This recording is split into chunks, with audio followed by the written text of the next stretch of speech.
Well, what is the date today? The 28th. 28th of March, 2026. I am 99 and a half years old.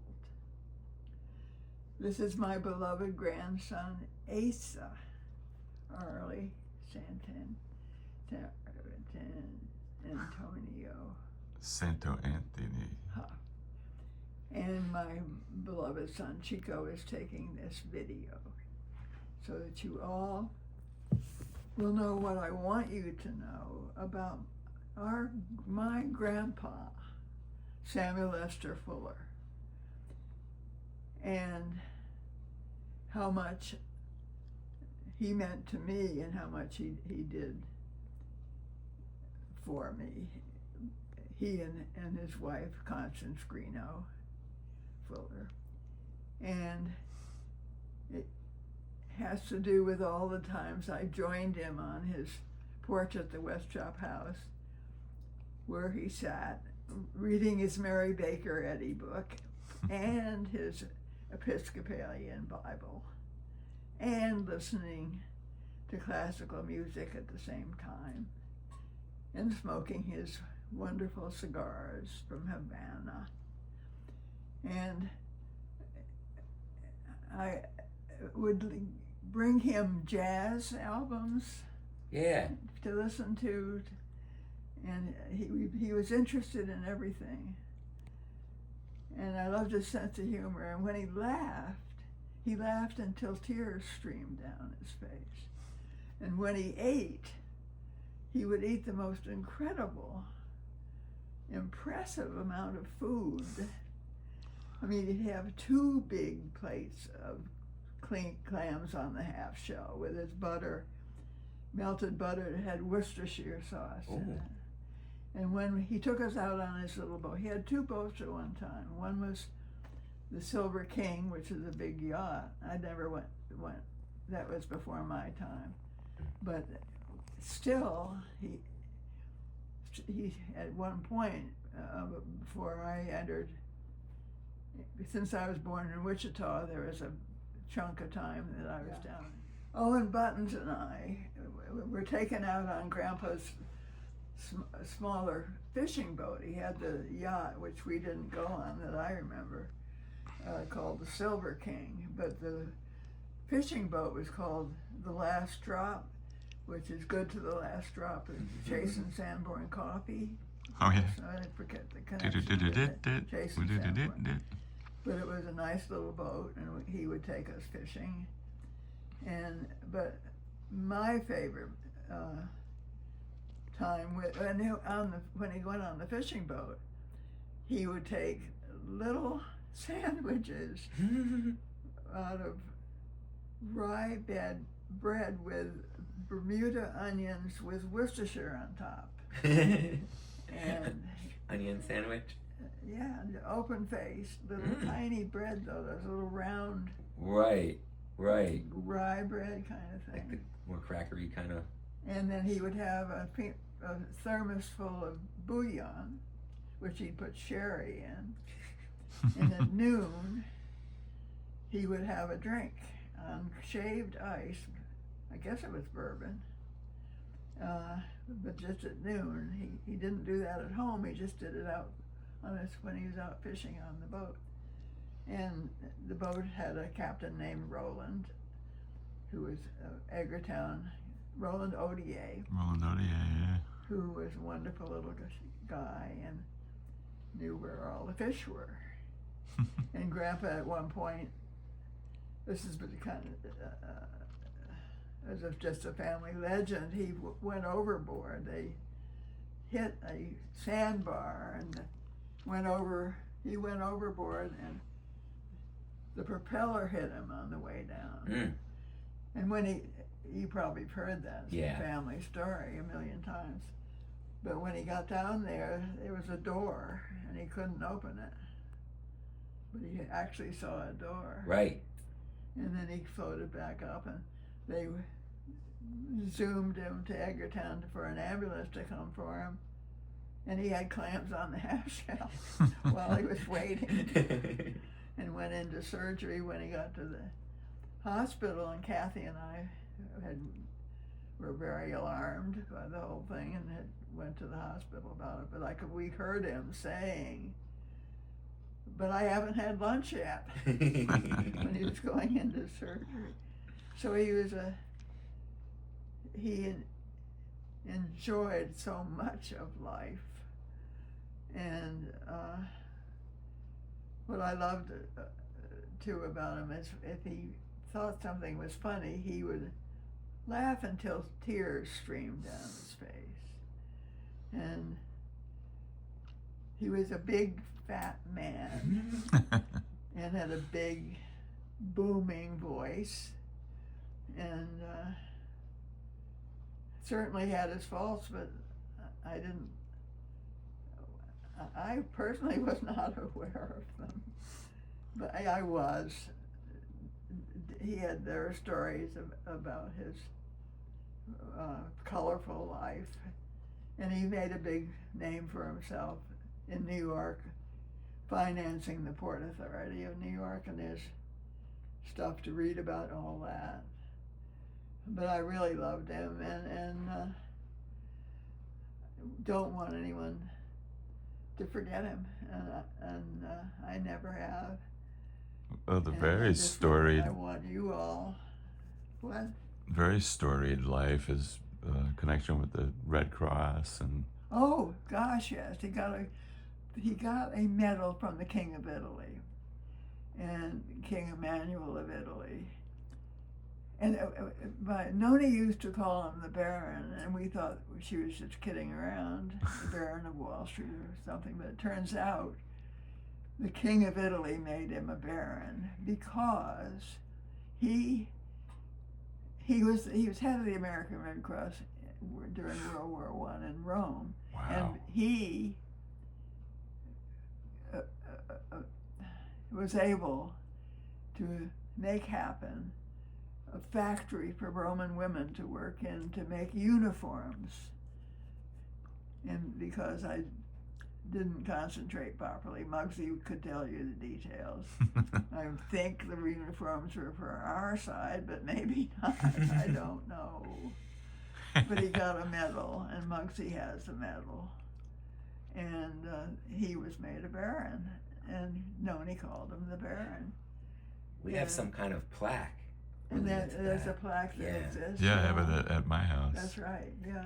Yeah. And A metal plaque, yeah.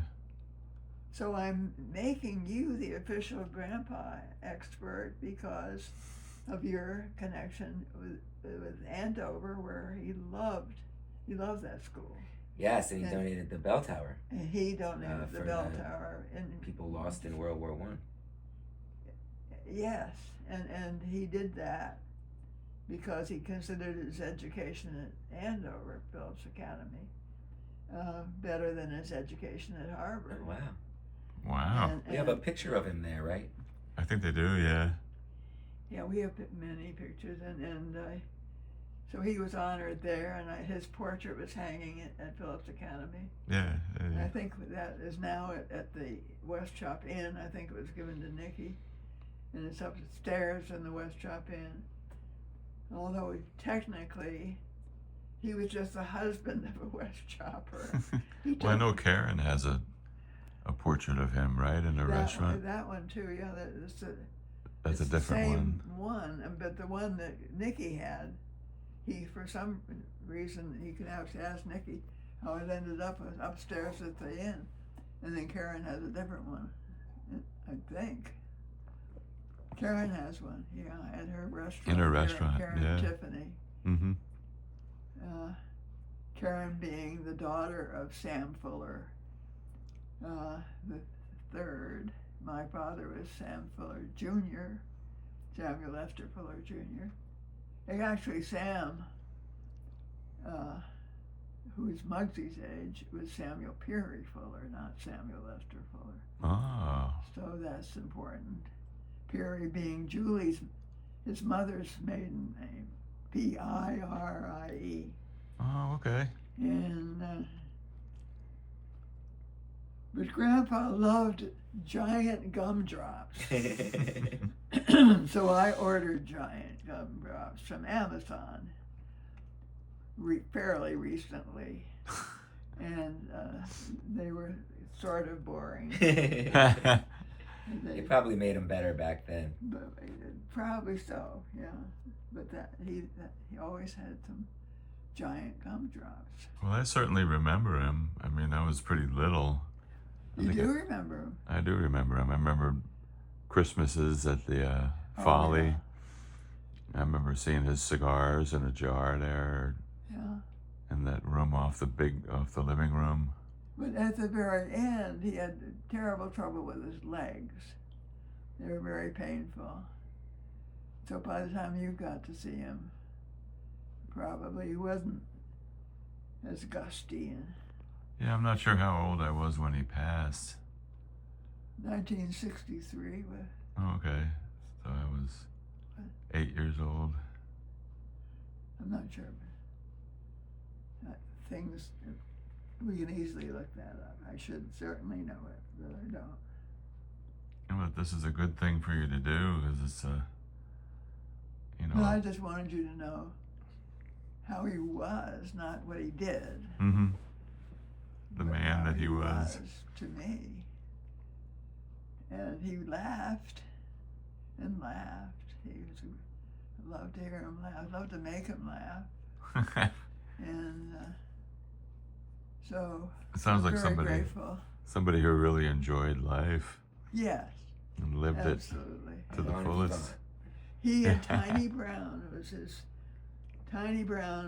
huge man that he went shooting with, and then he went to Cuba in order to catch sailfish. Oh, wow. And they're big sportsmen, Tiny Brown and Grandpa. I don't know what happened, but I certainly remember them. And yeah. And Probably around the time that Ernest Hemingway was hanging out in Cuba doing the same thing. very possibly, yeah, because your father and I went to Havana, went to the place where Ernest Hemingway had breakfast, Mm-hmm. and had what he had, which was steak with a slice of lime on top. Steak sandwich, I think it was, Mm-hmm. that we'd have. Yeah. Yeah, what else? But Grandpa wanted to be appreciated. He wanted us all to know. There was a chapter in a book called I think it's called They Builded Better Than They Knew. Yeah, we have the book. Yeah, and you have the book now. Yeah, there's a whole chapter Yeah. for him. Wow. And, you know, what he did with the Port Authority. Yes, and he wanted people to know that. I have, they gave him a medal for that. They did, yeah, good. And I have it, Oh, yeah. good, yay. Very good. Well, I think I've done what I set out to do. I can't think of anything. But Grandpa in Westchop was out fishing most of the time when Tara was playing tennis and playing golf, but they both were great bridge players. And Tara went to England and played with Muggsy. She and Muggsy made money playing bridge in England. And she was very disappointed that I didn't learn bridge, that I learned pinochle because of my connections with the Huffs. And I had played pinochle with the Huffs. Thelma and Ollie, mainly. Thelma Huff and Oliver. What was their last name, for heaven's sake? I don't think he would know. Yeah.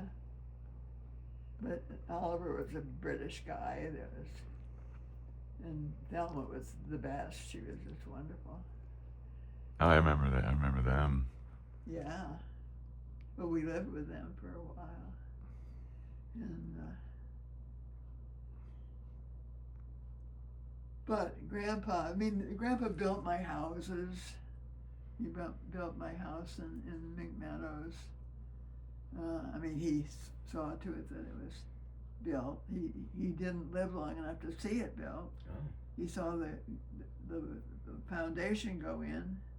I went with him and saw the foundation go in before he died, and my grandmother and Kathy Fuller furnished it so that when I came there to see it for the first time, when it was ready to be moved into, they had furnished it, Oh, it was all ready to go. including a bottle of bourbon, which I didn't need. Yeah. Custom at the time. But I was glad to have. But yeah, and then that's where you all had. We had 30-some years in that house, Oh, wonderful years. and right on the McMeadows Pond, Rock Bottom. Quite a few Christmases. It was named Rock And Bottom Thanksgiving, by my too. grandmother. Oh, she named it? She named it Rock Bottom Because of those the big rock, rocks, that yeah. flat rock that was in the front yard. Yeah. Oh, yeah. Yeah. So I'm so glad you came here today. Me too. And thank you, Chico, for filming. Oh gosh, I'm sure there's more to tell about this man that we Well, maybe barely we'll have a knew. minute when something comes up more, or unless you have any questions about him that I might know the answer to. Or what kind of cigars he smoked. No, I'm just kidding. He did get them, and Cubans. that's in the bedroom. Oh, that's is right. where he kept them, that little thing in the corner. I remember There's a cigar that. jar. Yeah. Yeah, Cassius wants that, and yeah, I'm very grateful. I really am.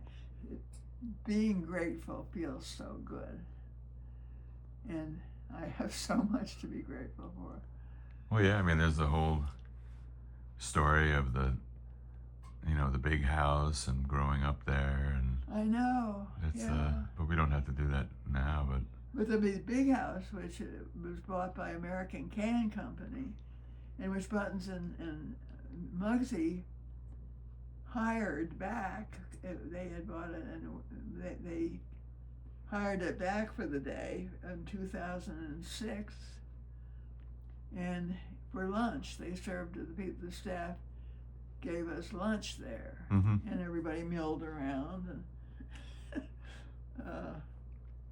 I had made a little slideshow, which Buttons aborted in the middle of my showing the slideshow. Buttons. But yeah, Owen Buttons and I really, we played, we were horses. At one point when we were really little, we galloped all over the pasture, and they had sheep then. They had sheep then, they had a pig barn with pigs in it. And then they had chicken houses. And Buttons used to go in the chicken houses and take the eggs out from underneath the chicken and eat the raw eggs just to show off. And there's a line of cherry trees, and he would climb up them and get cherries. And we would just run all over the place. what a wonderful place to grow up. And Noni had her house, Noni and Chink. You would go down from the big house and through a pathway of trees, and there were three pathways. One was through huge lilac bushes. And then one, I think it was dogwood trees, and then just plain trees. You go right down the middle one from the big house and go down some steps, and there was a pool with a little fountain, a little narrow pool that had goldfish in it. Wow. Couldn't have been there in the wintertime, but they were at one point some goldfish. And off of that little space that had flowers, different kinds of flowers, in different flower beds around this space, you go into a little place that was all zinnias. You go into another place that's all some other kind of flower. Like my secret garden. And then you go straight through and up some rocks, and there was a little statue of a young boy, looking at it. I guess he's supposed to have had a thorn in his foot. He had his leg looking at his leg.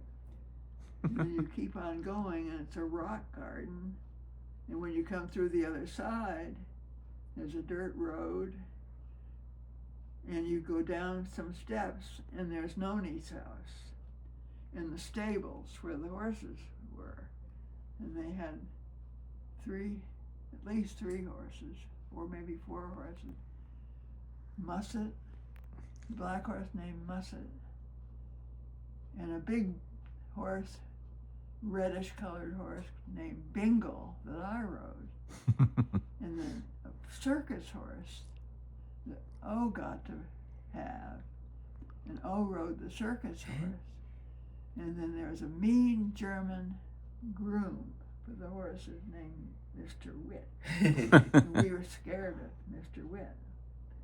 And I never rode, I was not the proper seating on the horse. I was just on the horse. It sounded like got on there as a little child. She was a natural, yeah. She was just a total natural showwoman her entire life. And she was the oldest dressage performer on her horse, Oberon, in Vermont. She was the oldest one in the state of Vermont still doing dressage. Yeah. And so that was quite wonderful that she could have a whole lifetime with horses. And she was in the Foreign Service and lived in Iran and had an Arab stallion who would see himself as she would gallop through town as a little village. There was she said there was a store window and he could see his reflection and thought it was another horse, and it would prance up to the horse to do battle with the other stallion.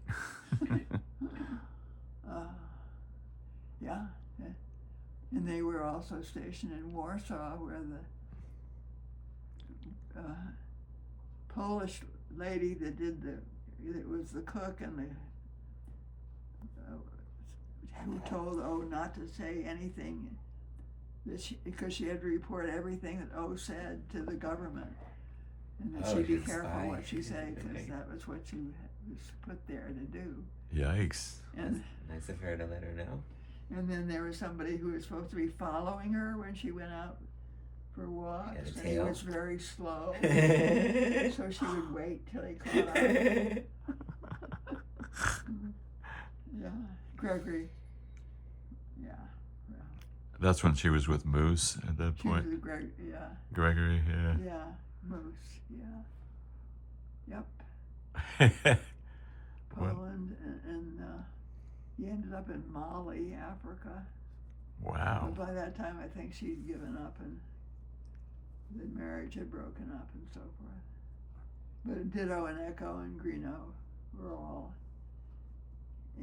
There's a picture of O with Echo on her, and there's one with Ditto on her saddle. Yeah. With her. I think I don't know if I have two of those or one with each.